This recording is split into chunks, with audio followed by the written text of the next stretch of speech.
Hell, for the first time in our history, the first time, we had the president of France and we had the prime minister of the United Kingdom within 72 hours of each other. And what are they doing? They're behind closed doors and they're talking about, we want to put up troops, we're going to put up money. They have put up no money and they've put up no troops and they're not going to. They want an American security guarantee and they want American money.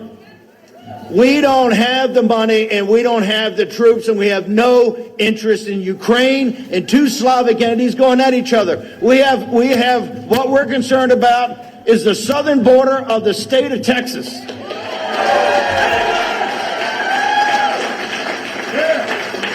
Hell, they got the CIA now. All the assets are coming back for Ukraine. They're doing flights over Mexico. President Trump's getting ready. He's trying to stop the kinetic part of the Third World War that's happening in the Eurasian landmass, right? In the Middle East and in Ukraine. But he's getting ready to start the kinetic part of the war against the cartels.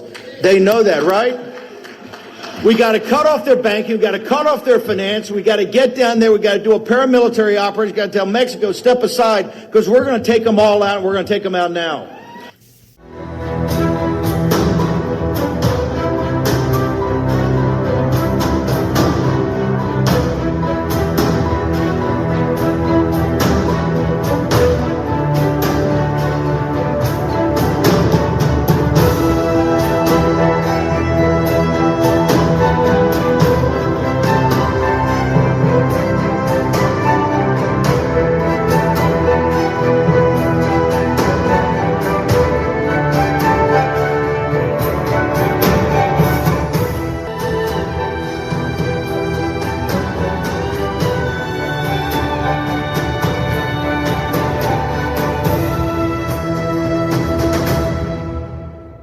Glass Forum, returning again. We're doing another podcast project here. Jay, returning. Thank you for your steadfast and stalwart support of our program here. And it's amazing to realize that here in America, we're just in this kind of state of evolution. We're just in this evolutionary change all the time, and it's very dynamic. And it's economic, it's philosophic, it's scientific. Right, the revolution in American independence as a cultural and social practice and principle employed in our lives, we open up the full potential and the full capacity of human reason to go to new heights. Right, we're no longer held back or boxed in our intellectual frame of thought. Right now, we're able to go to expand our consciousness to new heights. To new levels of development, new levels of achievement in our reasoning and our academic study. No more limitations put onto our faculties or our reason or our practice or intellectual pursuit or curiosity, right? No longer seared by concerns over, the limitations placed on our ability to think by the idolatrous dogma of some quote-unquote church fathers or Sharia law, right? That would define and ultimately provide a limitation on our ability to think freely, find out the truth in the matter, right? And finding out the truth in the matter takes us to new unparalleled heights.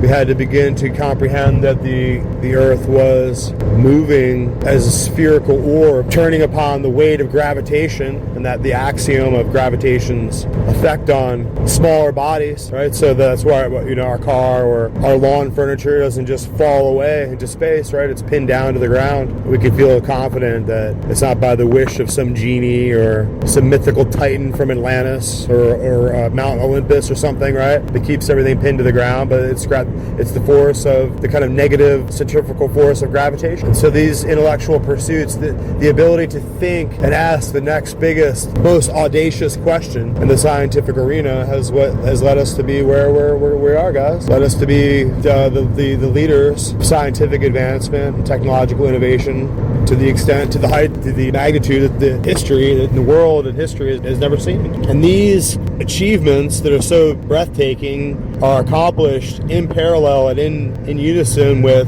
our ability to accept within the deepest essential part of our nature the truths that are set out broadly within Judeo-Christian philosophy and that are articulated and laid out and enumerated very clearly in the Bill of Rights and Declaration of Independence, all of the writings of the Articles of Confederation, right? Constitution of the United States of America. All these documents ensconce a certain unyielding belief in an absolute final creator who ordained all creation and life and orders of life and human consciousness and human destiny, as it were, by the volition of the powers of his creation, and not as some kind of non-existent Darwinian evolutionary mythology which tries to arrive at this incredibly sophisticated and an ornate, intricate causation and effect of creation, and tries to arrive at that without any causation whatsoever. And so when you have to get back to sanity and reason and actually use scientific analysis, you begin to recognize that none of these systems of life, even a single seed, even a single mustard seed that can go in the ground, in the soil, absorb some H2O and create a root and a stalk and a leaf, right, and shoot up a grass shoot that will ultimately create another 100 or 1,000 more seeds, right? It's this simple principle, even that a child can understand and be mesmerized by, is something that the Darwinian theory tries to ultimately just kind of hop, skip, and jump over like some kind of so much magic. But as we get back to the scientific drawing board, we can see that it's not true. And so many generations have been inculcated and basically galvanized by this sophisticated kind of sophistry and propaganda of Darwinism, this Darwinian kind of sense of evolution that allows us to get from something from nothing, right? Which of course is impossible. All these processes have to have a beginning causation, some kind of explanation, some kind of reason why these particular materials and this particular approximation of life forms and living structures and animals, plants as it were, the animal kingdom, all its forms, and how that all came to be.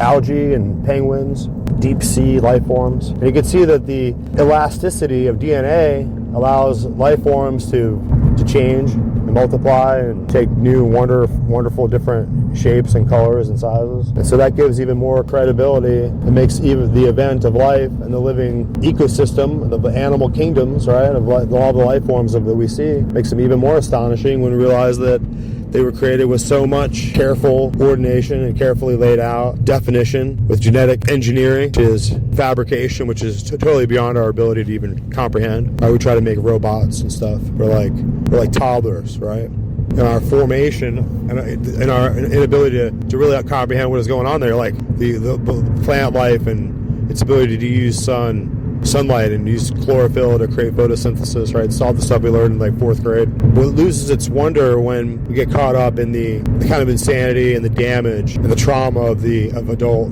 world. From wars to pestilences to plagues, right? Outbreaks of various forms of violence, and the insanity of the adult world is what we try to protect our kids from, but only for a time, because eventually we have to help them get ready to kind of cope with it.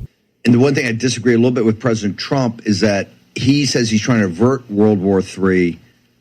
I keep reminding him we're in World War III. We're in the kinetic part. What you've seen in Ukraine, and this is why President Trump is a peacemaker. He's trying to stop the killing in the Middle East. He's trying to stop the slaughter in Ukraine. What you're seeing in Ukraine today, and Karl Rove should learn some history here, we are much farther. After 1939, the German invasion of Poland, right? If you take the German invasion of Poland, then you take the whole sweep across France, later in I guess May of 1940.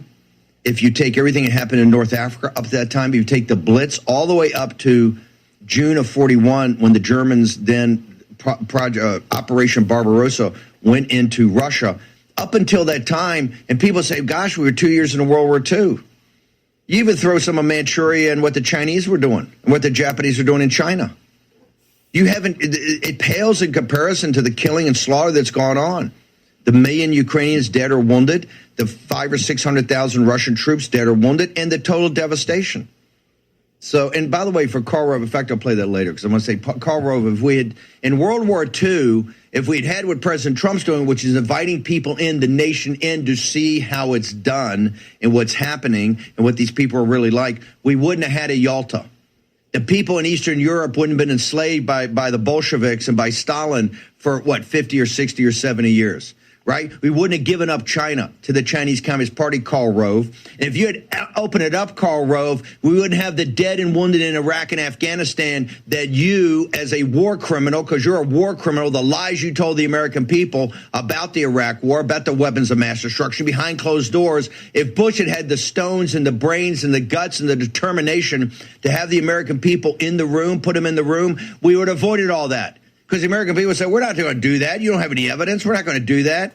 Your war of choice, and you are one of the biggest planners and plotters of that. So the blood's on your hands. We don't need to see you anymore. And it's revolting to me that Fox News, the Murdochs, continue to put up guys like Karl Rove to sit there and undercut the president. If you watch Fox News, you're supporting the enemy. Okay, because all they do all day long is go after President Trump. They give enough happy talk so they can. But you look at the people they put up there, and particularly Karl Rove, and particularly after yesterday, and you have the gall. You have the gall to sit there and say, "Oh, this is why diplomacy should have been behind closed doors." Is that why we got the dead and wounded in Iraq? Is that why we got the dead and wounded in Afghanistan? Just leave aside the $9 trillion that we spent over there, we burned over there, that's now in the national debt, sir. Because behind closed doors, that idiot that you had, Bush 43, that moron. Because if you'd opened the doors up, we'd have seen what an idiot it is. We've seen the lies you were telling, and we wouldn't have done it. The American people say, we're not going to do that. That's the courage of Donald Trump. He's got the courage to say, hey, here's what it is. I don't care if it's France. I don't care if it's England. I don't care if it's Ukraine. You're going to see it made, and that's what makes it so compelling. And thank God in heaven, we have people like Brian Glenn, a grown man that can sit there and ask a meaningful question and get a response out of President Trump, right? Talk to me about the southern border and what's happening now, because here's the border. You talk about vital national security interests, because there's security interest all over. You've got to triage these. You've got to rank order them. The vital national security interest is not on the Russian-speaking eastern border of Ukraine, which, oh, by the way, is where all the rare earths are. Right? Just a note of why I never liked the economic deal in the first place. And I admire Scott Bessent. I admire President Trump for trying to be peacemakers. As the Sermon on the Mount tells us, blessed are the peacemakers, for they will be called the children of God. That's what President Trump's doing. And President Trump's taking political risks. He knows people that support him and love him to his right, hate this deal, hate anything to do with Ukraine, want him to walk away. And he's prepared to say, hey, you got to have my back. Give me the runway to do this. I will bring peace. That's a leader. That's a world leader. That's a peacemaker. And what do they do on Fox and these other places? They spit in his face. That's exactly what they're doing. Karl Rove spit in his face on national TV, where President Trump is focused on the real war we got, the cartel war. Todd Bensman. Right. Well, first of all, remember that during the campaign, we were always hearing about, oh, we have to have this Senate bill that Trump killed in order to shut the border down. The first thing I'm going to do. This is huge. You can't shut the border. Biden and Kamala Harris, you can't shut the border because the bill didn't pass and all these right wingers and Trump killed the bill. Everybody bought into that. Oh, the Senate bill, the Senate bill. You got two heads. Oscar Blue Ramirez telling Tijuana, this thing just started. They're two heads cut off. They throw them in the street. That's a signal, right? That's cartels. Stuff. Yeah, and keep in mind that the Mexican cartels right now are getting boxed into a corner by Donald Trump. You got the foreign terrorist organization designation, which is going to muck them up all over the world. They're in 50 states, and they've got money moving all around and operations all around. And the FTO designation can disrupt and destroy a lot of that. Anybody caught banking them or moving their money or laundering with them or moving their drugs or Crips and Bloods even maybe could be charged with material support for terrorism. That is a massive game changer. So you're saying since you designated a terrorist organization, this is why I try to get the Muslim Brotherhood as a terror. Once you have that, you have so many tools financially and economically to choke them down, right? Absolutely. This is new authorities. So as we do our best to ultimately make sense out of the world and to give the world some kind of meaningful definition, and we pursue all the sciences, and we want to pursue other worlds. I think it's within our capability. It's been laid out before us as these various next levels of benchmark growth for the human species as we go out. I think it's laid out within the Christian doctrine that Yeshua, the ultimate king, the ultimate messianic Christ, the ultimate Messiah conqueror, will come back and rule and for 1,000 years, right? 1,000-year reign. That's what Christians are looking forward to, guys. And in a 1,000-year reign of an ultimate immortal God King, right? Like Christianity is calling for, you would have to have this pursuit of other planets and just a conquest of the entire galaxy. And of course, you have to spend some time in your own like solar system there, building it up. You can see that all these different planets could be framed out to be an ultimate empire. And people like Elon Musk think along those lines, and that's the goal. That's what this God King of Christianity has laid out in front of us, is the conquest of the entire solar system and then the galaxy, guys, to harness the power of dark matter and black holes and stuff.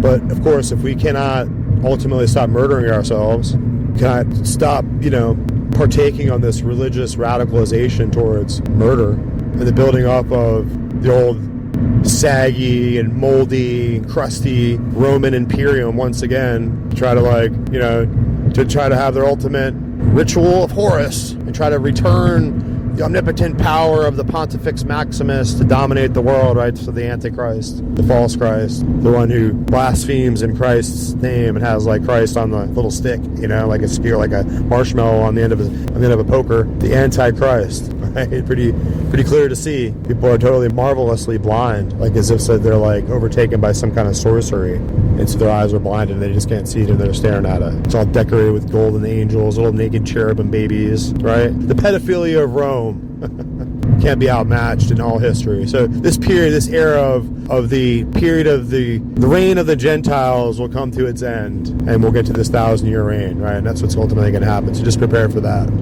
It's not just about going up on Sunday on the wrong day, on the Pope Day, on the first of the week, and like singing a bunch of songs and putting some Federal Reserve notes in the plate, right? It's going to go way beyond the call for submission to this ultimate God King of Christianity is going to be way beyond Islam, right? You think it's hard in Islam and you got to get down and bow 5 times a day and do the call to prayer, right? Everyone's got their little sorcery. Everyone's got their little magical, mythological archetype, the religio-cultic dynamic that they have to satiate in order to placate their own sense of guilt. So we have a religious system that requires works, relies on your works, unless you're going to go to hell, right? You better get down and bow. You better count the beads. You better pray all your Hail Marys or going into purgatory pit, right? Anything that's scaring the hell out of you, and is not really Christ. Because Christ is saving you from that. He's calling you to this, to be free of that. If you feel a sense of doom, of the terror of hell, which all these guilt trip works religions, terror religions, predator religions are really what they're doing to your mind as they're holding you down in this superstitious field of guilt. Did you go and do all your confession, right? Did you do your penance? I heard Jack Bisobic talking about doing penances. That's why we have those, right? So they're ultimate. They can't get off, but they're like totally brainwashed into the cult of Romanism, and they're going to try to get the rest of America to go along with it. They're wearing their medallion of Saint Michael or something, right? Protects their soul from hell or whatever, right? Whatever some idiot, some Roman Catholic pedophile idolater from 700 years ago, he's a church father, well, he's sainted, right? But so it's this cage of demons and every unclean spirit and hateful birds, right? The prophecy and scripture talk about this cage, right? Imagine that, a cage of all these unclean spirits and unclean things gathering over so many centuries, so many false lies, so many forgeries, all the murders, all the bloodshed, all the horrifying deeds that are this Roman paganized, quote unquote, Christianity, which blasphemes Christianity, which makes unclean everything Christianity, everything Christian or Christ-like, everything was true. They're not Bible believer. Like we're just going with Eric John Phelps recently on his update. They're not Bible believing Christians, guys. They have their traditions from the Gospel of Saint Lazarus and all this other crap, right? Extra biblical writings. It's not even really apocryphal. Apocryphal are interesting. Extra biblical Gnostic Gospels are just sorcery and poppycock, right? At least we'll go read the writings of Simon Magus or some other wicked sorcerer from that time. Try to that, right? So everything is Jesuitical with these guys. There's always the two sides of the equation there. You got the Jesuit priests, Society of Jesus, High high-ranking, Friar Reese out there holding the BLM signs, and now you have the Jesuits and on the right in the form of like Steve Bannon and his cadre, right? But they have the full Hegelian dialectic headlock on America. And only one part of that one facet of that Hegelian dialectic is the part where you're like, well, I can't vote for these transgender child molesting pedophile abortionists anymore, right? Remember that one disgusting dude who was like, I want to be the first transgender woman, so it's like a hairy dude who became a woman who wants to get a womb. So anyway, I can't say it's so vile. It's unthinkable. Anyway, to be the first one to have an abortion, like, so it's just sickening. We all have to puke in our mouth. Like, why did I even bring it up, right? But the point is that it has to be brought up because we have to remember what we're dealing with here is like totally insane textbook psychopathy to another level, where you're letting the Joker psychopath like drive the school bus with the kids and like expect everything to be okay. It's not okay, guys. Everything is not okay. And so there's a backlash coming. There's a trans murder cult. There's the 900 pages of the dossier that one 28-year-old transgender freakazoid who went and shot the 9-year-old girls in the Christian school, right?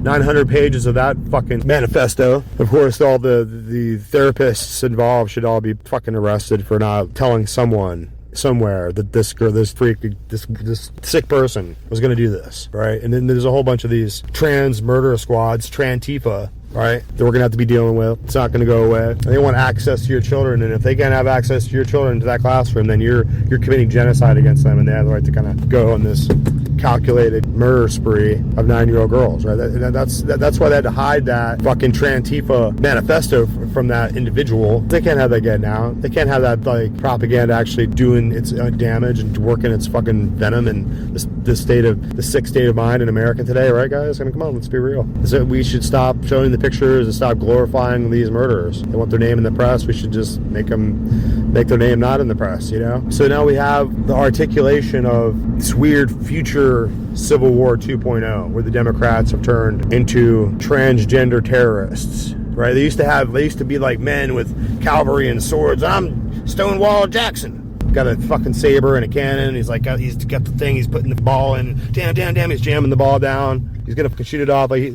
these dudes are going to civil war for states' rights. You can't tell me what to do on my land, boy, right? And now it's somehow in this future way, they've somehow been turned into like transgender, like transvestite activists who are still willing to like shoot up a school. And then on the other side of the paradigm, you have the North, like the northern element of the Civil War, and that we've all been turned into like these weird coalition of really disturbed and concerned citizens who have been attacked and harassed and finding whatever they thought that they fought for in the Civil War being completely eradicated and profaned and defiled in this future world that we live in, this future Civil War, which really just mostly entails us like mean tweeting each other on X's, right? We X-tweet each other. The future is weird now.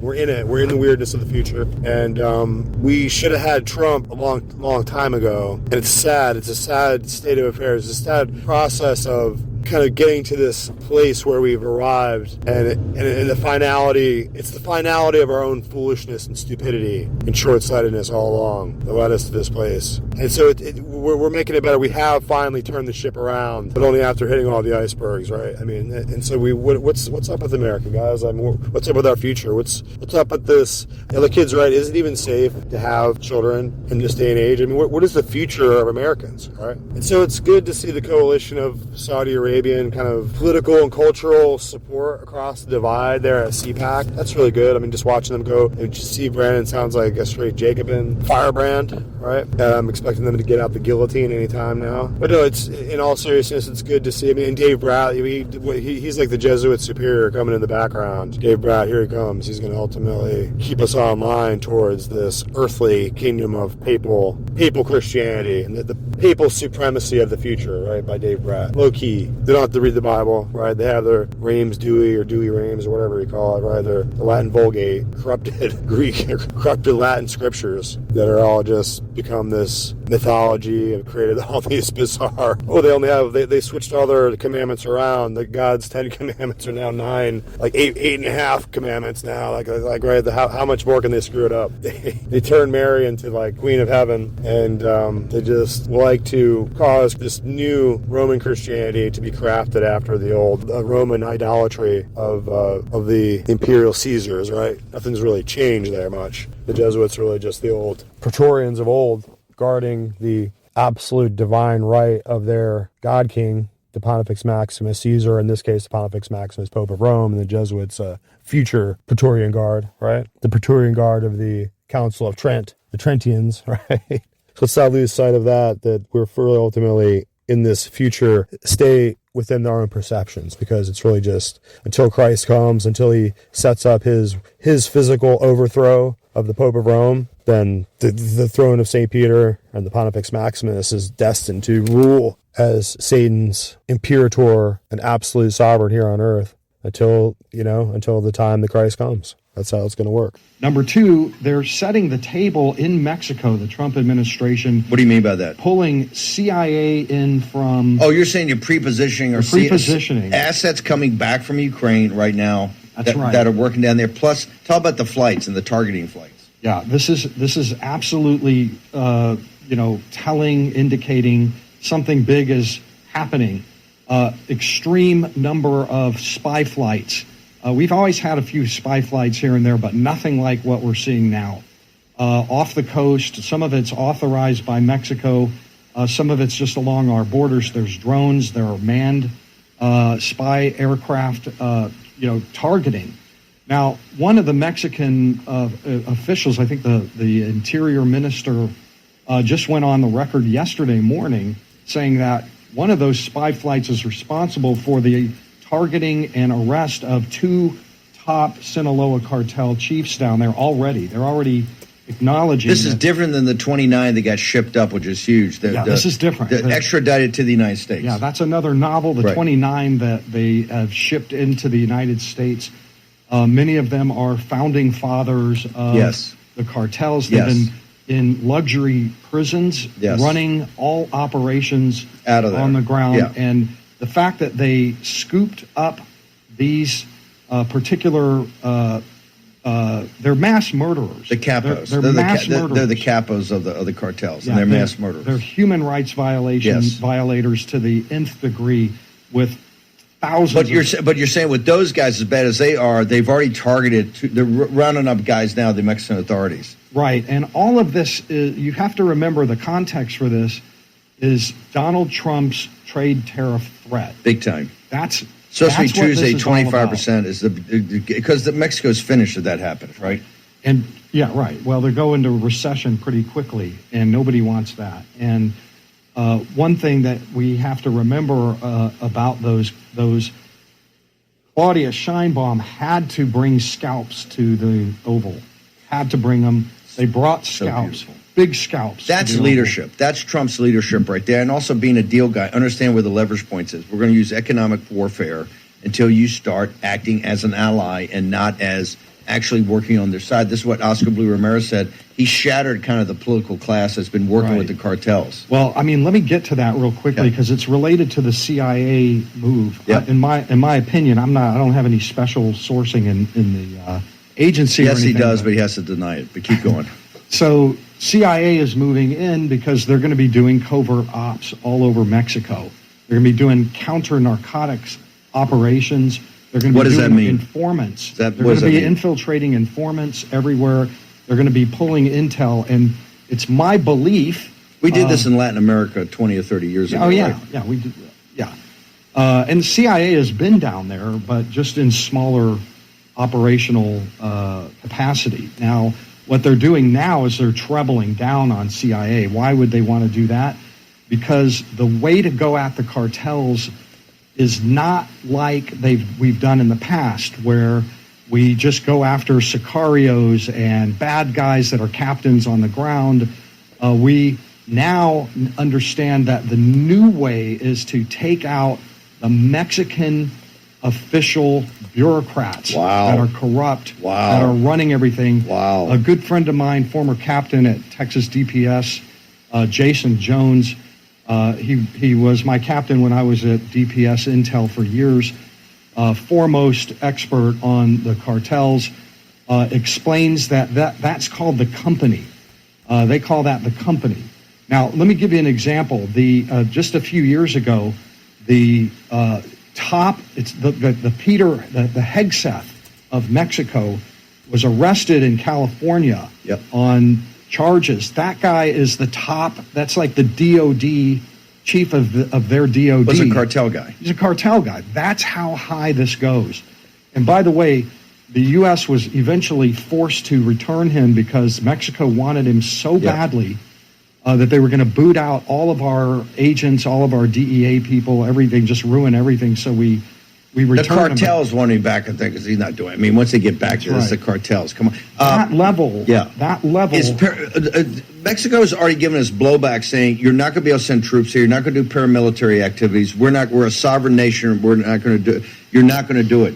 Talk to me about, because Trump is going to take this thing down, right? He's going to cut them off from finance and all that. But hey, they're going to end up like ISIS. He's going to pound this into the dirt. So tell me about that, because Mexico is saying, hey, you can't come down here.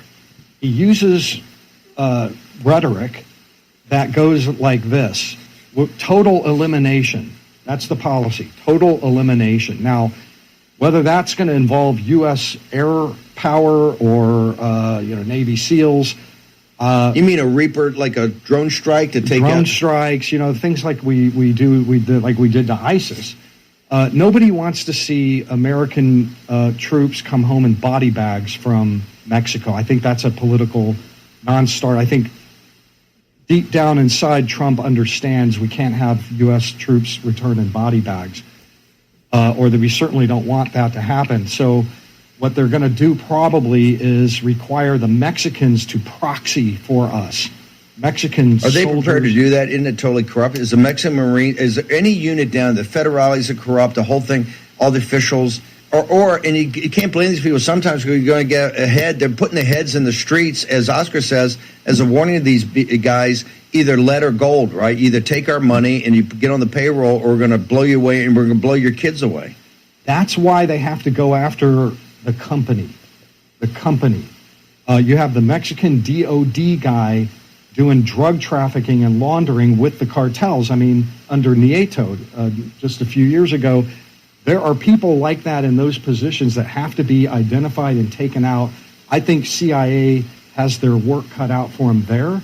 And once we have some of that happening, we might be able to trust more the Mexican armed forces. But the Navy, Mexican Navy, which is being trained right now in non-conventional warfare, has infantry, Marines that are probably among the most trusted military forces, and we've got Green Berets down there training them right now. So that tells you something's up.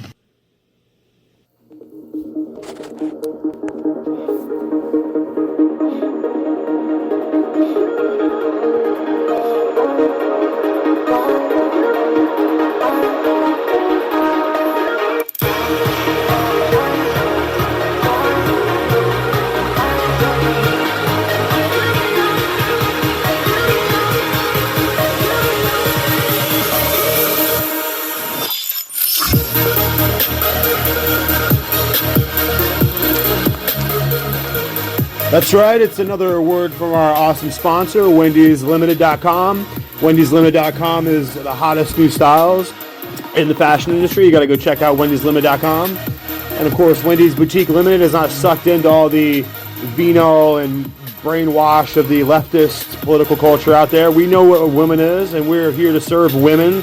We're not here to be deceived by fake-looking dudes but dressed like women, right? No offense. And we're here to remind you that Wendy'sLimited.com is the leader in online boutique fashion design. We have our best selection of boutique couture, awesome designer trends, and the hottest limited catalog fashion anywhere. You got to come check out Wendy'sLimited.com. Our sponsor has been very generous and keeps us going here, so please come and check out the craze, Wendy'sLimited.com.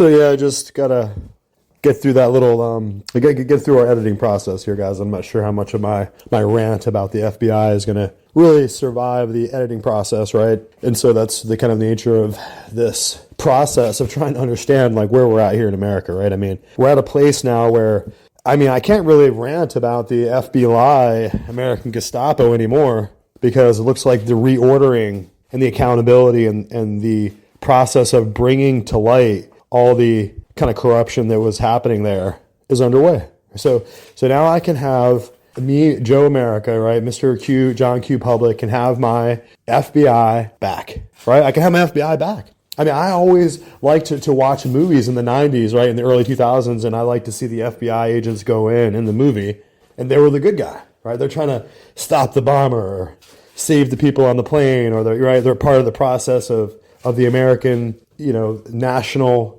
system of law enforcement and moral good, punishing crime, guys. We want to punish crime. We want to punish crime.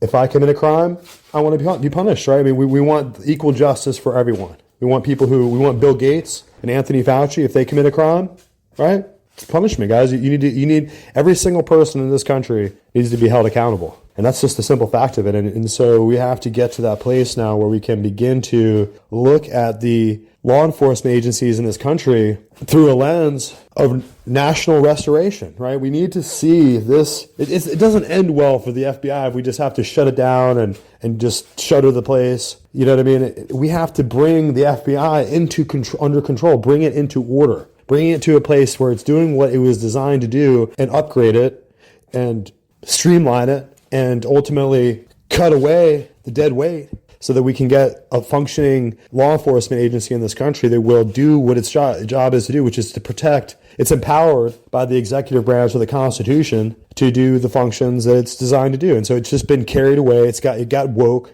It got a bunch of transgender politics, a bunch of sexual politics, right? Sexual politics are debased. They don't have any room in the affairs of public life or in the affairs of the court or of law enforcement. It's just no place.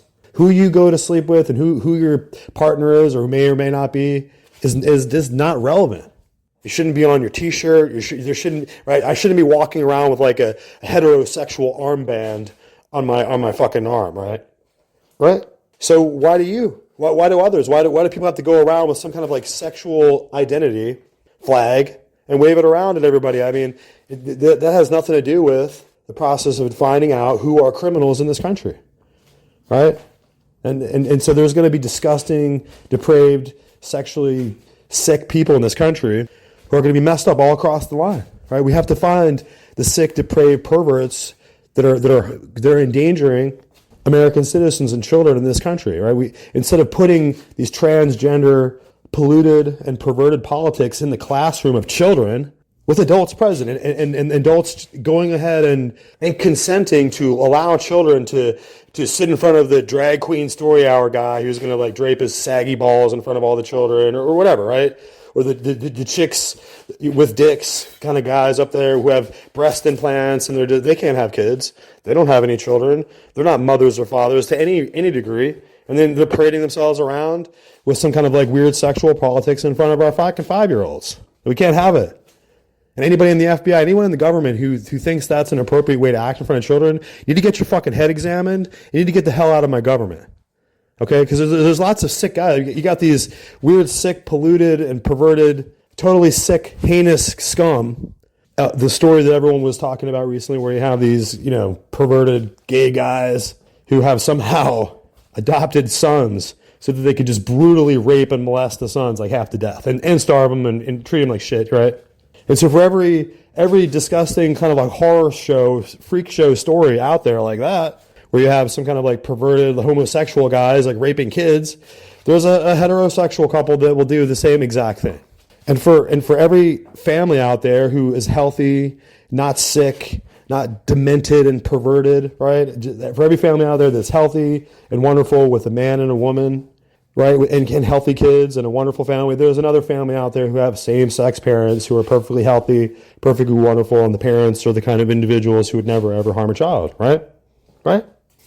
So the sick freaks, the sick puppies that we have running around here are on all sides. We're going to find out that there's pedo, freak show, Democrats that went to Jeffrey Epstein Island, and there's disgusting pedophile, freak show, pervert Republicans who went there, right? There's going to be pervert, freak show, rapey, homosexual people that went there, and there's going to be the same thing, rapey, disgusting, pervert freaks that are heterosexual. So that becomes like not a factor, right? It's not really a factor in the process of us trying to eliminate sick pigs out of our populace and to, convict them and send them away. Out there is, a world of free speech, a world of free speech where, adults can do all kinds of disgusting and deranged and weirdly debased pornographic acts, and they can film it with their phone, and they can just show it on the internet all day, right, guys? It's the issue of pornography. Pornography is the issue of our day because we have some kind of like a biological imperative to want to like stare down at each other's genitals, right? And so it's we have to like as a species like learn how to like as you're growing up, right? When you're young, right? When you're 18, your hormones are completely out of control. I don't know if you ever experienced being a human before. I have. And, when you're younger, your hormones are just completely flying out of control. It's crazy. It's crazy how desperately the drive in your body is to, like, reproduce. And it will.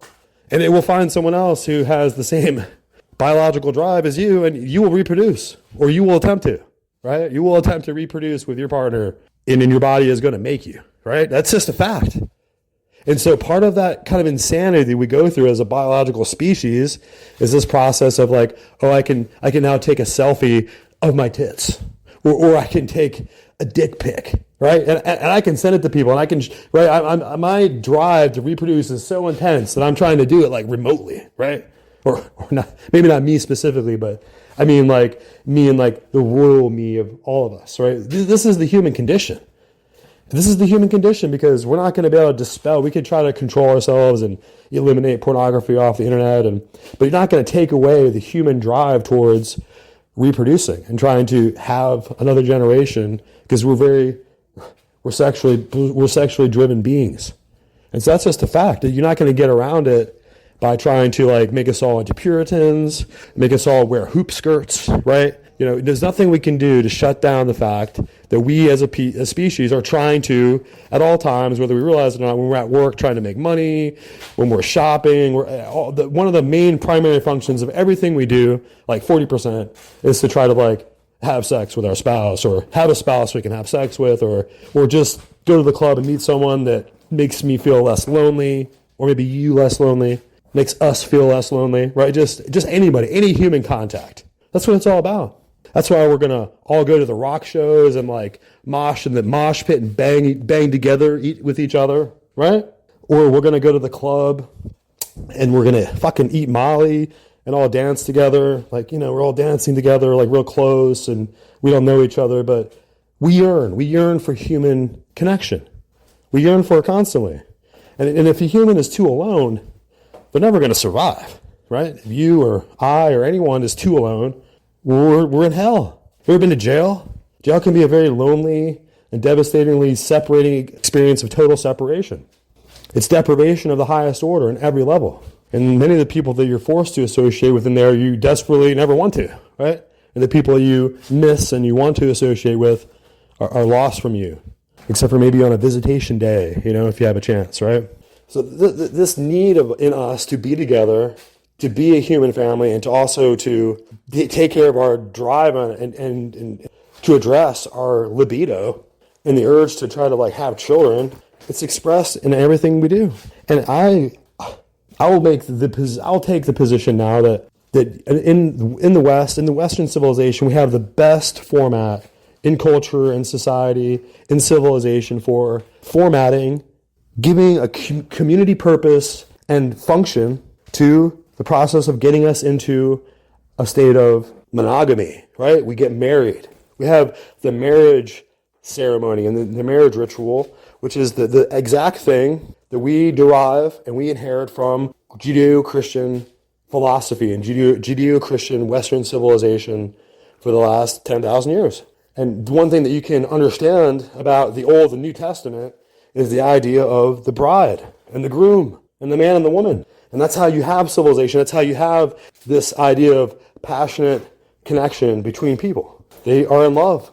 They are driven by the forces of nature and biology and all the powers of psychology and emotion to be together. And we as a community, we support them and help them and give them, a societal rite of passage that individuals, young people can go through to be accepted and for their relationship to be solemnized, ceremonialized, and made holy in the eyes of man and God. And there's a whole process by which we do this. And we try to get as close to this process as possible. Some people have huge weddings that are publicized in the New York Times, in the Hamptons, right? And some people, they can barely afford to get up to the courthouse and get a marriage certificate, and they do what they can. We do what we can to try to emulate and to fill in our own lives, in our own families, this process of becoming engaged, becoming devoted, and espoused one to another. And so this is something you can see that God is ordaining, blessing, and sanctioning, and not forcing on us. It's something of volition. It's something that we consent to by choice. It's something that the young man, he can't help himself, and he proposes, and the young woman, she sees her future in his eyes, and she says yes. And so this age-old spiritual process of taking two separate beings and making them into one flesh, it's not like in nature with mammals when they go into heat, they smell each other's butts, and then they run off, and they're controlled by pheromones and insanity, biochemical urges, right? No choice. No, ours, we're human beings. We have a choice. We make a choice, and we decide who we can bear to live without, and how to put ourselves in the position to kind of deign to make ourselves vulnerable enough to go after the person that our heart desires. Because the heart wants what it wants, right? Isn't this the truth? This is the truth of Western civilization. It's about love. It's about being in love. It's about never being separated. It's about Braveheart. He wouldn't do prima nocta. He's not having the king come down and pound his wife on the wedding night. What the hell? Who the hell would do that? No, he's going to go, and he wants his betrothed and his beloved to be just for him. And he'll go to great lengths to try to make that happen, right? So this is the forge upon which Western civilization is born. It's this idea of the parity between the two, between the man and the woman. And this process in becoming more civilized and becoming less like caveman and less Neanderthal, we're individuals who are trying to empower our spouse to be our equal. Like if you go back to the Greeks, if you go back to some of the great civilizations, the freedom and the luxury and the liberty and the independence of the females within that culture was sacrosanct, was something that was achieved through the Enlightenment, through the process of developing society and developing civilizations to its pinnacle, and recognizing that, something that other kind of like caveman, Neanderthal, Bronze Age ideologies that still are with us, like Islam, for instance, they just can't seem to catch on to this idea of the equality between man and woman. They have to, according to their religion and to their mores, their customs, they have to keep the woman subordinated, ignorant, uneducated, and as just a vessel for producing children for the man, as some kind of sexual and social servant. And so that's what we find when we look and we see that there are the retardation of entire cultures, right? Their inability to ever rise up and develop any kind of intellectual bloom, right? Some kind of scientific or technological development that occurs within naturally, organically within the society, because you allow free thought. You're allowing individuals to achieve their highest potential rather than keeping them shackled into these kind of animalistic and barbaric forms of servitude, even the men. So we can't blame them entirely, because they've been induced into this cult of insanity, and that they believe that their preeminence and 20% larger physical strength, maybe 15% height advantage over the woman makes him 100% superior. And it's just not. It's not true. It's not true. It's not true that you can have a great society if your women can't even drive, or if they can't even learn to drive, or if they can't even find it within themselves, their own personal strength and the development of their own inward ambition and drive as individuals who are evolving to a new level of consciousness and personal development, right? If you can't have your women develop and even have the courage to even try to think, I want to drive, I'm sure there are plenty. I'm sure there are plenty of women in the Islamic world who are busting at the seams to come out and to be set free from that, right? From that servitude. And so this is how we have to understand it. It's easy to look over there and see the conditions of their servitude, but it's harder to direct that criticism back at ourselves and find where are we limiting ourselves? Where are we limiting our culture? Where are we holding back the pieces of ourselves and our ways of thinking that will cause us to be constrained and have our development warped in a way that doesn't give us, right? We want to become a people and a nation that evolves and rises to new heights. That's what you're seeing. You can see it in America year after year, every decade. You can see this massive transformational development, and it spills out into the rest of the world. Other areas, Iran has drones now, right? The Arab Emirates have structures that are higher, right? Right, they built bridges, they developed technological and civilizational development beyond the bounds of anything they ever could have achieved in the past because of America and because of the West. And other cultures in England, and they took it as far as they could go, and then they were limited, they were constrained, they were framed into place by ossification of time and a monarch and an old, nobility, an old peerage way of seeing and doing things. It can never change. It can never break forth and come out of the bounds, right? So here in America, we have all of the individuals here are citizens, and they're all free men and free women who are capable of imagining themselves to all new heights, all new levels that are beyond. That's why you can have men and probably some women in this country who are going to become more and more wealthy, who might become more wealthy than the King of England, personally, right? Because of the power of freedom, free markets, and free imagination. Because this level of enterprise and this level of entrepreneurialism is all creativity. It's all the creativity of having a jingle that goes along with the commercial, that goes along with the great product, that goes along with the mindset, right? Think like My Pillow, right? My Pillow, just the whole concept, the whole idea, the ideological creative process that brings about these forms of business development and drive America and people like Mike Lindell into new levels and give us great products. So you can see that we're at this weird place where the only thing that can stop us now is ourselves. And so we have to reimagine America. We have to reimagine the way that we're looking at the world because things have changed. The things that were moored in and we're framing in the tyranny over our lives are being stripped away. It really is a unique experience to be able to be a part of the team that is delivering a singular system of justice for the American people with a complete and total annihilation of the weaponization of justice and the politicization of intelligence. We have a new FBI, and I'm humbled and honored to be its leader. We have a courageous Attorney General in General Pam Bondi. We have incredible leaders throughout our law enforcement community, whether it be at the FBI, the DEA, HSI, CBP, ATF, and the list goes on. I've been privileged to meet so many of them in my first month on board here. I look around and I see state attorneys generals that have been doing the work hand in glove with local, state, and federal law enforcement. And our mission, and my mission specifically, is to tell you what we've been doing in this first month.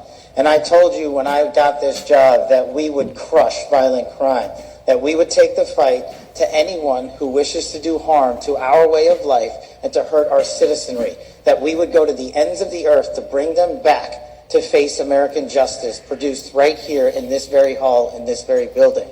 To that effort, we have done just that. And a special shout out, I know my Boston contingent is here on St. Paddy's Day. Thank you for the great work you guys have been doing and across the rest of the FBI. But right here in Virginia or across the river in Virginia, the FBI stood up an interagency task force at our Manassas office, and in just 2.5 short weeks, we have arrested over 300 violent felonies, gang members, including MS-13 and 18 gangsters. We have taken seizure of hundreds of pounds of narcotics and hundreds of weapons and currency and illicit goods. That's just what you can do when you put the brave men and women of law enforcement in one room and get the hell out of their way. And we are going to do that in every state across this country. In Massachusetts alone, in the last couple of weeks, They have indicted federally over 50 violent gang members and narco traffickers, seizing almost 200 kilograms of fentanyl.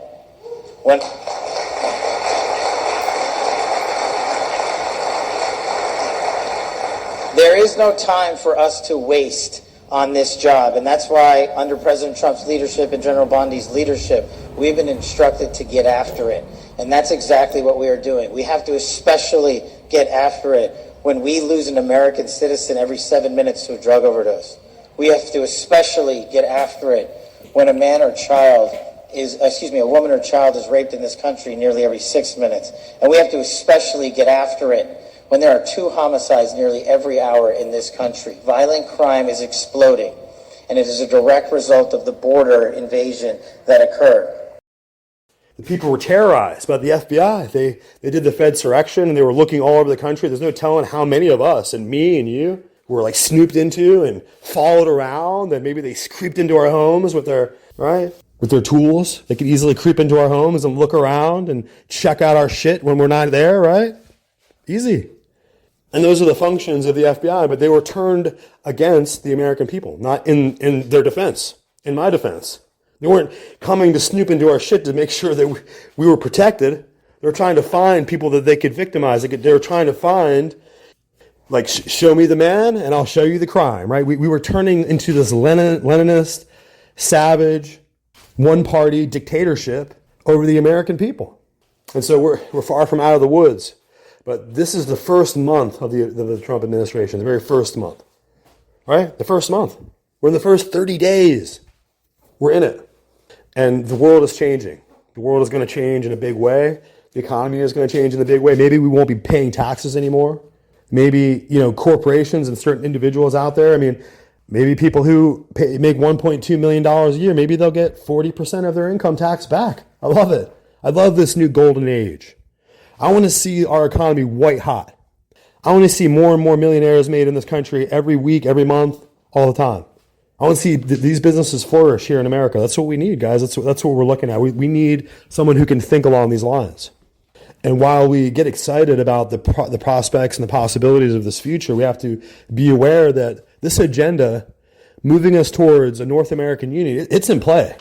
The North American Union, the process of having a rules-based order, right? This idea of having a petrodollar is something we've complained about for a very long time. But the truth is that there's no alternative in the world except for we have the BRICS nations, the BRICS-aligned nations. And that's no alternative. I don't like the Warburg, Rockefeller, established system of banking tyranny in this country called the Federal Reserve. I don't like that. But at the same time, I'm not trying to go Venezuela. I'm not trying to see America turn into being Venezuelan by our economy and our currency collapsing and turning us all into paupers, where we're in breadlines and our country is, vulnerable to military invasion. That's what this is all about. This is about maintaining our control and our power so we can have influence over our own destiny. And we can have a world here in America where children are allowed to play and be safe. They're not afraid of abortion. They're not afraid of going to elementary school and being turned into transgender. Right? They're open to influence. These are kids who listen to Elmo and Big Bird. Okay, and if a teacher who they love, Mrs. So-and-so in the art class, right, tells them that they can be a little boy or they can change their gender and not to talk to their mommy, yeah? That's what we're dealing with. We're a pervasive culture of manipulation and pederasty, going after the kids in the little classroom and secretly whispering to each other, right? That's what the FBI should be busting. The FBI under Kash Patel should be going after every single individual in this country who gets to be around a child for their job and make sure that those children are not going in there in some Aristotelian, perverse way, trying to turn those children into some kind of perverted, pale reflections of their own selves and hollow out their souls. That's what they're doing. Giving them drugs, giving them hormones. They just kind of get them high and make them feel like, more induced and more vulnerable to the idea that they can change their gender and have a functional sexual genitalia. But you can't. You can't go in there and carve out your vagina and turn it into a penis from your wrist. Right, carve the meat off your wrist and turn it into a folded meat penis. It can't turn you into a sexually healthy being. We're sexual creatures. Once you've stripped somebody away from their genital, you've neutered them, they can't have sex anymore. They can't have any function. They can't have that complex and sophisticated interwoven system of sensitive nerve endings in our genitalia that allow us to have arousal and to be who we are and to be married and to be shacked up together. That's how we do it, guys. And once you do that, once you damage those kids, these are just suicide victims of the future once they realize they can never have a healthy, regular orgasm with a partner ever again. Before they even were like at an elementary school, that this process of debasing their minds and debauching the children is already underway. And we need to go after those individuals who would do that. Who are these sick Obama-worshipping sick pigs who would go after children in such a horrible fucking way? Who have enough knowledge, who've been to college enough, who have enough education to know how demoralizing it is and how immoral it is to go in and to mess with a child in their stages of development and pervert them. Children who have problems at home, children who have difficulties in their families with their parents, children who are alienated from healthy adults who can protect them. And these weak, vulnerable children are the ones they're going to go after. And then they grow up and realize, oh, there's the trans exit movement. Like these trans people who've been going through this process of using these drugs and these hormones to fuck up their bodies, to grow hair where it shouldn't grow and to grow body parts where they shouldn't grow and have breasts when you're a man, right? And it bears, since we're going to go into some kind of explanation, some kind of like scientific and technical explanation about human anatomical function, we should go back and look at how the human body works. And we should admit the truth that every single egg inside of a woman, it's a female. We're all females. All of us. Every man is a female to start. Every man starts out with woman chromosomes. And then when the woman's egg is fertilized, after the man and woman get married and they have wonderful, beautiful sex with each other, blessed by God, God made beautiful, hot, sexy sex. We love it. We love it. Because God made it, it's good for us. You don't want to mess with it. You don't want to mess up sex between a man and a woman in a married situation, right? You just let it be good and let it be what it is. Don't mess it up, right? But to have a complete explanation, we have to recognize that when the man goes in and he's with the woman and the egg is fertilized, or you do it scientifically through, a woman, she's having a hard time getting pregnant, where you go in, maybe you do some kind of in vitro fertilization process where you're going to ultimately fertilize the egg and you're going to allow the circumstances for this separation of the cell and for this process of having the chromosomes come together. And at that point, you'll decide the man is going to put in the donation of the genetic information, and that will allow the egg to decide whether it's going to remain a female or whether it's going to have this extra chromosome and become a male, right? It's pretty simple. The form and the construct of the human zygote as it's presented as it first comes out is a woman form. And if the chromosome combination unlocks the X chromosome factor, will determine that the man is donating the X chromosome side of the equation, and it produces a female child, and that female child will inherit a lot of the genetic traits of her female ancestors before her. And if there is a Y chromosome, obviously that zygote is going to become a male.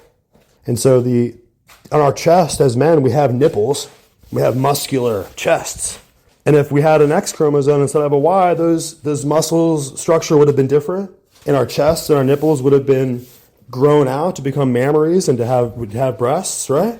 And our penises and our scrotum would have folded inward and become a little clitoris and a little canal for us to have children with, right? So you understand, you see the relationship between the male and the female genetically is so close, it's almost inseparable. And it forms the center part of our entire identity, and it can't be changed. You can mess with your genetics, you can mess with your pheromones and your hormones, you can screw around and take testosterone shots, you can do all kinds of things, but you can't change the underlying fundamental selection, the essential selection of the combination of your chromosomal identity when you were conceived. The cells are going to divide, they're going to make every single part of a human, and they're going to get to that part where it decides whether to stitch together a little male part or a little female part, and the chromosomes and the genetic processes, the mechanisms within the mitochondria, within the building blocks and the structures that build our very DNA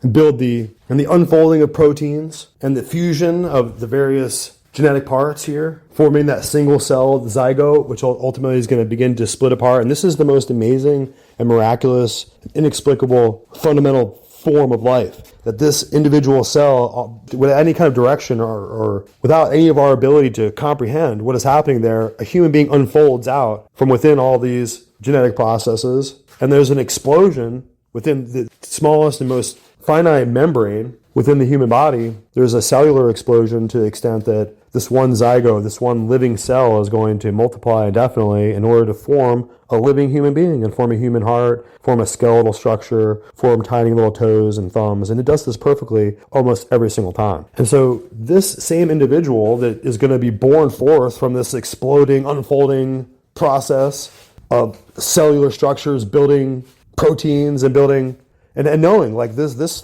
cell is going to be tissue for the eye. This cell is going to be tissue for a little bit of fingernail. This cell is going to be tissue for a little bit of a toe. Or, right? The process is so mysterious and so miraculous that it's awe-inspiring and it's profound. It's a profound spiritual event for a child to come forth, be born out of just the darkness of nothingness, and to be folded out from that one cell into a being. And that same child that's born has that same structure, reproductive power within them. And then that woman or that man is given the same eggs or the same cells, the sperm cells within them, to reproduce again and again and again and again and again. And how this can happen, it defies, there is no like Stephen Hawking or Albert Einstein or any intelligent person in the world who could possibly even come close to countenancing any explanation or even like approximating any kind of definition of what is happening there. What is happening within our own lives? I'm sitting here recording this crap so you can hear it. I'm staring out of my eyeballs, listening with my ears, and sensing with my senses of the world around me. And there is no explanation for how this could possibly happen, or how I could fall in love with my wife, and how I have all these beautiful children who are growing up to have their own children, and then have their own children, and on and on. We're part of a network, a fabric, a web of life that's so profound and so amazing that there are no words, there is no like vocabulary or any kind of language to describe it. And so all these idiots in the labs, these Dr. Fauci's, they're just trying to find a way to murder people because they're diabolical, satanic, demon-possessed psychos, right? Who work for the Jesuit order. I mean, look at Fauci. He's Jesuit educated his entire life. They're fixated on how to destroy this process of life. Right? How can anything be more fouled or more spoiled or more rotten than men who can't stand to be around women? If you're a man who was born out of a woman and nursed at your mother's breast and you can't stand women, you're a sick pig. You're a sick, debauched freak of a human. You're like a guy who was born with no arms or legs, and that poor guy, right? At least he has an excuse. But what's your excuse? What is your excuse if you can't go get help or therapy or go see a psychologist? Do something about the fact that you can't stand women, but you're trying to replace a woman in your life with a man, right? That doesn't make any sense. You're trying to replace the function of a woman and a wife and a bride and a life partner, and you're trying to replace her with some other dude. Because you're trying to act out on a fetish, right? Instead of addressing it, instead of getting help, instead of like dealing with finding a way to get healthy and have a healthy relationship, human relationship, you're just gonna stay acting out on that fetish. Hey, you know what? It's a free country. People have to do what they have to do. They have to do whatever makes them sane. So, it's whatever. I don't understand it. And so people are spending their time trying to change their gender, trying to force society to look at them in some other way. It's like me trying to convince people that I'm a dog. I'm gonna go crawl around and bark and try to change the fundamental aspect of what I am and who I am, trying to run away from it, right? So these people are individuals who can't accept the truth of reality of life, and they would rather, degenerate back in fear and in terror and shrink back away from a healthy way to develop and addressing, right, those weird desires and kind of unhealthy fetishes instead of addressing them in a way that produces some kind of healthy outcome. We have a world that's encouraging these individuals in their sickness, their mental illness, right? Not only are you going to allow these these men to go and traipse around and dress as women and try to make us all call them women and bring them into the classroom in front of kids and show the adult world as like deigning to partake in this absurdity and curate a world where this delusion could be placated instead of put into correction, right? Instead of correcting the delusion and say, hey, look, you're messing. You're a transvestite. You're a cross-dresser. You have a mental illness. You can't go in front of the kids. Right? We need mentally healthy people to be in front of the kids and to model human behavior for them. Right? Is any of this making sense? Any of this coming across, guys? So we've gone into this place now where we've addressed these issues, and people are over there gnashing their teeth and biting their own necks, and they're going and weeping and woeing because the world will not humor their weird, morbid depravity anymore. Right? We're just not going to. And that even though that kind of sickness and that woke depravity kind of got wedged all the way up into our government, into the highest levels of our institutions, within the apparatus of the IRS and the FBI and the Pentagon, had to allow little cross-dressing little lieutenants to run around and wear dresses instead of wear pants like real men, So can you imagine the damage that's been done to the culture, the military culture, the warrior culture in this country because of that? The Pentagon plans to remove transgender troops from the U.S. military if they don't meet certain requirements. In a memo made public in a court filing, the order says in part, quote, the medical, surgical, and mental health constraints on individuals who have a current diagnosis or history of gender dysphoria are incompatible with the high mental and physical standards necessary for military service. Transgender service members now have 30 days to voluntarily leave the military or be removed. A defense official told CBS News last month there are more than 4,200 active duty service members with gender dysphoria. A 2014 UCLA analysis of survey data from transgender people found that about 134,000 veterans or retired reservists or Guard members identified as trans. Last month, I spoke with Sherry Spokowski, a retired Army colonel and the highest-ranking openly transgender veteran in the U.S., about the risks of removing transgender troops from the military. What they bring is an important part of themselves, their full, authentic self. The armed forces are not as robust as they used to be. And if you're talking about discharging thousands of fully qualified service members, from a strategic perspective, that creates vulnerabilities and opportunities for our adversaries to exploit. For more, let's bring in CBS News senior national security correspondent Charlie Daggett. Charlie, the Pentagon has ordered the military to establish procedures to identify transgender troops within 30 days. How are they doing this, and are there concerns about privacy violations? There are many concerns about privacy violations, Lindsay. In fact, this memo is in relation to a court case brought up by two advocacy groups challenging the legality of the ban on transgender forces. The advocate group Sparta Pride sent out a statement in part reading, no policy will ever erase transgender Americans' contribution to history, warfighting, or military excellence.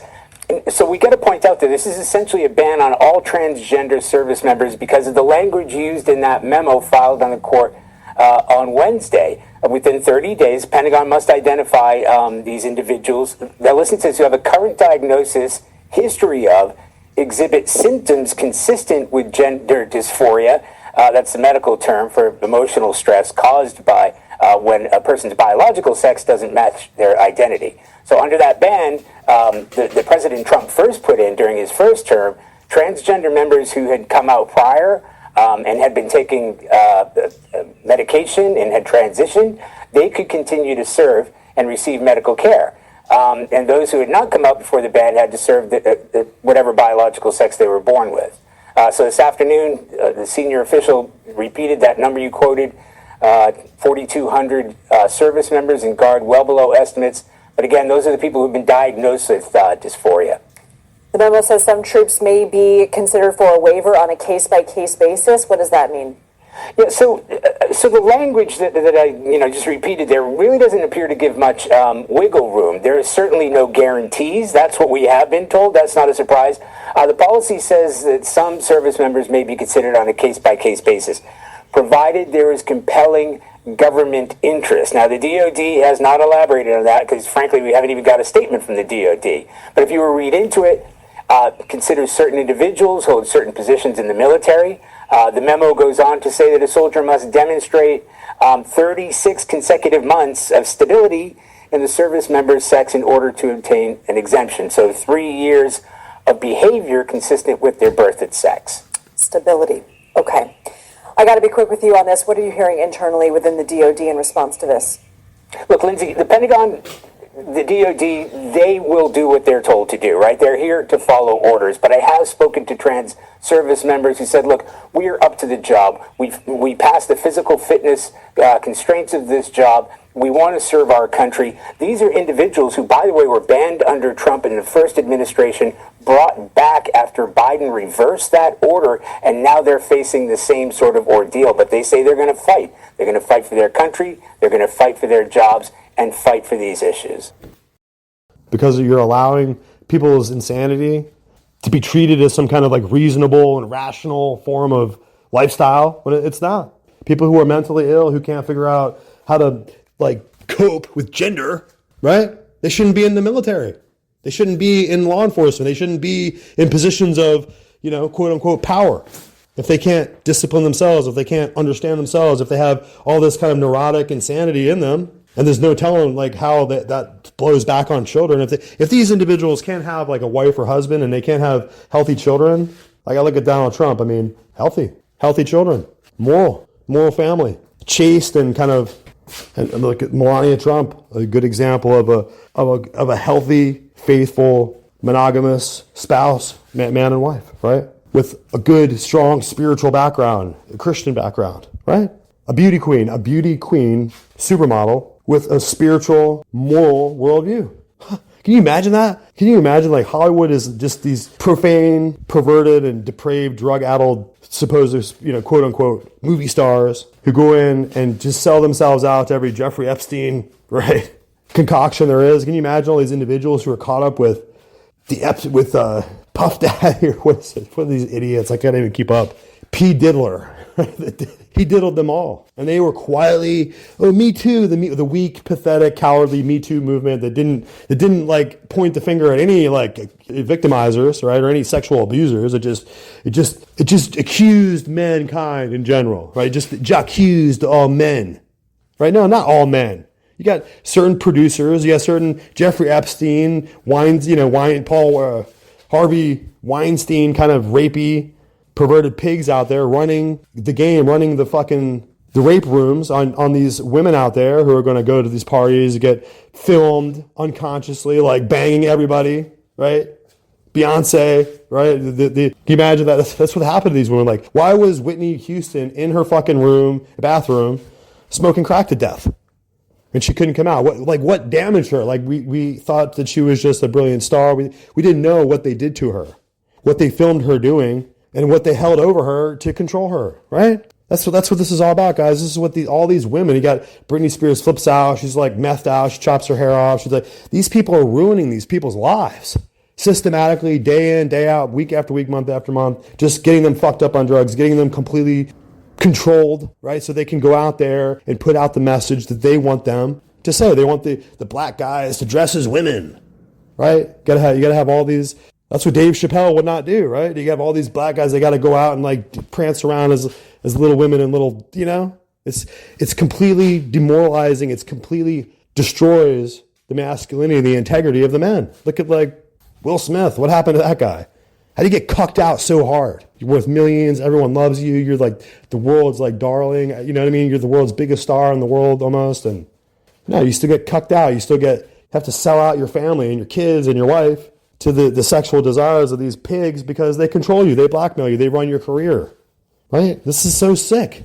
It's unthinkably disgusting and sick that we as the American people, we just haven't wrapped our minds around how polluted and how depraved this whole thing is. So we have got to, it's a foul and disgusting work to have to like deal with these people where they are, to deal with their uncleanliness and their soulless depravity. They were willing to become the rape victims at the white parties with Diddy. And then they were willing to, they were so scared of anyone finding out and being embarrassed and losing movie deals. So they had to get other people in there, right? They had to get other people to become victimized, right? That's the process. You're not going to like help other people out and like have them, warn them so they don't, right? Blink twice if I'm in danger, right? You're not going to get warned and saved. We're going to bring them in and make sure they rape the fuck out of Justin Bieber on tape. They got to have a new victim for it every time and laugh about it and high five. Whoever those people are, we need to hang them all, in my opinion. We need to hang them after a fair trial. Hang them, right? We don't need this in our country. We don't need this to be our kids' future and their kids' future. This is a stain on American history, a darkness that's so sick and foul that it's unspeakable. That's what the people in Hollywood have been unable to do, is speak, because they're blackmailed and they're shut up and they're victimized and they're addicted, and now they're partaking and doing the same thing to others, and they're all in on it. That's how they're turning all these rappers gay, right? Just some really good MDMA, right? Too much drinking, too much alcohol, and all of a sudden you're doing sexual things with people you can't even remember, and all of a sudden later that you're gay now. You're gayed out. Used to be hardcore rappers shooting you off your 9mm gun and having your Rari and banging hoes, right? But now, no, not now. Not after you hanging out with them. You're a gay boy now. That's what it is, guys. It's the process of destroying your soul, destroying your body and your mind, so that you can be a weapon to be used against others to destroy them. We're not having it. You're not. I know I'm not. We're not having it. So this is a process of illuminating ourselves, gathering ourselves together as the American people, and recognizing the changes that are coming in America and how we have to keep these changes. If they're going to get rid of the Department of Education, we need to keep that permanent change. If they're going to get rid of the IRS, we need to keep these gains that we're making. Make sure they're permanently crystallized forever into the stone of our country. But we're also recognizing, we're not being ignorant, that they're going to move this agenda towards a North American Union. They're going to do it. It's going to happen. That's why they're talking about the Panama Canal. They're talking about Greenland, right? They're talking about all that. They're talking about developing the Club of Rome map in this sector, the North American Union. That's what's going to happen. I mean, it's been talked about for a long time. It's been in the works. They have us cross-checked between the dialectical politics between right and left, Democrats and Republicans, right? It's like we're Bloods and Crips and we're trying to shoot each other for the gang turf, right? And we don't know where it all even started, but we got to shoot them and they're going to shoot us. And right, it's just the insanity of out of control friction of conflict that they're generating and imposing on us, right? That's what it's all about, guys. We have to get our bearings and recognize that we're making gains here. We're getting a lot of this corruption out of our country and this demoralizing and debased perversion getting out of our society, out of our institutions, out of our military. But after this process, we've got to readdress the issue in America about executive orders and executive proclamations. They're not legal. We can't keep finding a way to find emergencies in emergency wars or emergency banking, catastrophes or crisis after crisis that we can keep rolling at to one after another in order to keep these emergency powers going. The president is not a hero, and Trump is not the man that he promised that he was if he does not end these executive war powers. Right? These war powers, these emergency war powers have got to be put to rest. He's using them now. It's a done deal. And there's no way for him to go ahead and do what he has to do as president without using them. I get that. And Abraham Lincoln, it was the same way. He couldn't save the Union. He couldn't have the Emancipation Proclamation without war powers, right? That was an emergency war powers proclamation that Lincoln used that was necessary. And so in some level, those things they come up. They have to be used in emergencies and they have to be put away. We're not running emergency war powers for 80, 90 years in this country and acting like we're a republic. We're Republicans. We're conservatives. We love our Constitution. We're MAGA. But we're going to run the entire country on executive war powers? No, you're not. You're not. So you're not going to be able to make these two things make sense at the same time because they don't. All right? There's a conflict here. There's a conflict of logic and reason and sanity. And there's also a conflict between two diametrically opposed theses, right? That they can't both coexist at the same time. You can't have a free country and free men run by emergency war powers through a unitary executive tyranny. And of course, hey, that system and that situation didn't start with Trump, but it needs to end with him. It needs to end with him. Abraham Lincoln, everyone knows he was going to end the emergency war powers and get back to constitutional, de jure, Republican, representative government. Just like the Constitution says. A Congress, right? We can go in and make some changes. We can get back to where our senators are elected by the state legislature. Just like it says in the Constitution. We can get back to the Constitution and we can coin gold and silver money, right? That's what it says. That's what we should have. We can get back to the Constitution where we have the president who signs legislation or he vetoes it. That's what he does. He doesn't sit back and write 5,000 executive orders and acting like he high-five himself and act like he's done something good for the country. It's not good for the country. Because as soon as this gentleman here, he can't, maintain the power of the executive branch anymore, or the next guy, and then they take it back over, it's just going to go back the other way. It's going to be this constant swinging pendulum of doom, right, that is going to be facing America. So with that, let's hear this, a fascinating little article that I have for you right here. You remember when Joe Biden was at the Council on Foreign Relations and bragged that he got the top prosecutor in Ukraine fired by the Ukrainian government because he explicitly conditioned the firing of the prosecutor who was investigating Burisma. He expressly conditioned their receipt of $1 billion in U.S. financial assistance on the firing of Viktor Shokin, the prosecutor. And he said, son of a bee, he was... it's so crazy watching him brag about that publicly. It just shows you what an idiot he is. You know what that $1 billion in financial assistance was? It was a USAID grant. Yeah, it's the carrots and sticks, and it's like... Find that video, because it's a shocking video. It's just the hubris and the ego that someone has to speak of this publicly while it's being filmed. Not just publicly, not just in a room, not even just saying it out loud, but saying it in front of the Council of Foreign Relations backdrop